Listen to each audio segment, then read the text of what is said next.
শীতের আগমনী বার্তা পরিবেশের মধ্যে চলে এসেছে।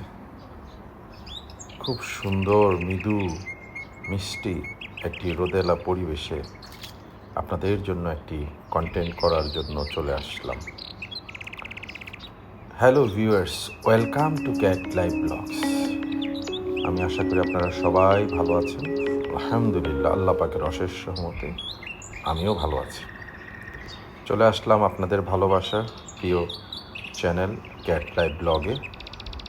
আসুন দেখি এই শীতের শুরুতে আমাদের ফ্রন্টিয়ার গার্ডেনে কী ধরনের যে আমরা শীতকালীন শাকসবজির প্রিপারেশন নিচ্ছিলাম কী অবস্থায় আছে। দেখি কোনো অর্গানিক শাক সবজি অথবা ফল হারভেস্ট করতে পারি কি না। মাশাআল্লাহ দেখতে পাচ্ছি সিম গাছগুলো সময়ের সাথে সাথে সুন্দর বড় হচ্ছে। এটা একটা উপসি জাতের সিম, অত্যন্ত সুস্বাদু। মাশাআল্লাহ ভিউয়ার্স, দেখুন সম্পূর্ণ একটি অর্গানিক পাপায়াতে রং চলে আসছে। কন্টেন্টের শেষ দিকে আমাদের বিখ্যাত মিঠাভাই, যিনি মূলত আমাদের ফলগুলো হারভেস্ট করে, তাকে দিয়ে এই ফলটা হারভেস্ট করাবো। চমৎপ্রদ একটা সারপ্রাইজ আছে। কন্টেন্টটি শেষ পর্যন্ত দেখার জন্য আপনাদেরকে অনুরোধ করলাম। মাশাআল্লাহ, খুব সুন্দর। এই পেঁপেটা অত্যন্ত সুমিষ্ট, চিনির মতো মিষ্টি, কিন্তু অত্যন্ত সুস্বাদু পেঁপেটা। আলহামদুলিল্লাহ, যে কটা পেঁপেই খেয়েছি এই পর্যন্ত। এদিকে দেখলাম আমার ওয়াইফের রিকোয়েস্টে লাগানো তাল বেগুন, আমাদের এই জায়গায় এটাকে তাল বেগুন বলে, অনেকে গোল বেগুন বলে, পার্পেল কালারের বড় বড় হয়, যেটা সচরাচর খিচুড়ির সাথে বা ভাতের সাথে ভেজে খেলে অত্যন্ত সুস্বাদু হয়। তাল বেগুনের ছোট ছোট চারা লাগিয়েছিলাম ব্র্যাক নার্সারি থেকে নিয়ে এসে। মাশাআল্লাহ, অনেক সুন্দর হয়েছে। ভিউয়ার্স, এখন আপনারা দেখতে পাচ্ছেন এটা আমার একটা লাস্ট সিজনে থাইল্যান্ডের একটা ভ্যারাইটির আম গাছ ছিল, বাট যে কোনো কারণে হোক সামহাও আমি রিয়েলি ডিসঅ্যাপয়েন্টেড। ওই ফলের আমের কোয়ালিটিটা টেস্ট নিয়ে আমি সন্তুষ্ট না। এই জন্য আমি কিন্তু এই সিজনে সম্পূর্ণ গাছটাকে হার্ড প্রুনিং করে দিয়েছিলাম। এবং এটার মধ্যে আমার লাস্ট সিজনের এক্সপিরিয়েন্স থেকে যে জাতটা আমার কাছে সবচেয়ে ভালো লেগেছিল, দ্য মোস্ট অথেন্টিক এবং টেস্টি নাবি ভ্যারাইটি বা লেড ভ্যারাইটির যে আমটা, সেটা হচ্ছে সেই বিখ্যাত থাইল্যান্ডেরই কি বলে এটাকে, কোটিমন আম। তো কোটিমন আমার একটা গাছ আছে, সেটা গতবার বেশ কিছু ফল এসেছিল। আমি একটা কন্টেন্টে ধারণা করেছিলাম, আপনারা যদি চান দেখে নিতে পারবেন। ওই কোটিমন থেকে গ্রাফটগুলো এনে আমি কিন্তু এই গাছের এটার থেকে প্রুনিং করার পরে যে রুটগুলো বের হয়েছিল আমি কিন্তু এটার মধ্যে দিয়ে দিয়েছি। দেখুন কি সুন্দর।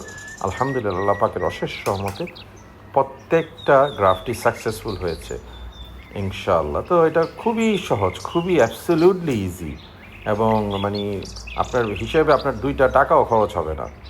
মাশাআল্লাহ, এদিকে দেখুন এই জায়গায় একটা গাছ ছিল, এটাও একটা আম গাছ ছিল, আমের একটা ব্রিড ছিল, যদিও এটা অত্যন্ত বিখ্যাত ব্রিড, বাট আমটা খেয়ে আমি স্যাটিসফাইড হই নাই।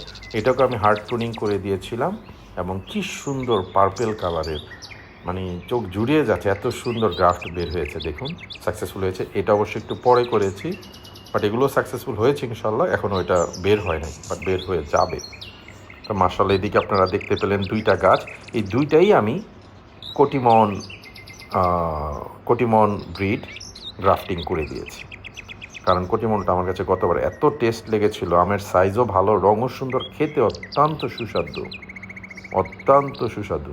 এই যেটা দেখতে পাচ্ছেন, এটা সম্পূর্ণ ম্যাচিউর হয়ে গেছে। হয়তো এটা নেক্সট সিজনে বড় হবে, এরপরের সিজনে ইনশাআল্লাহ আমি আম পাবো।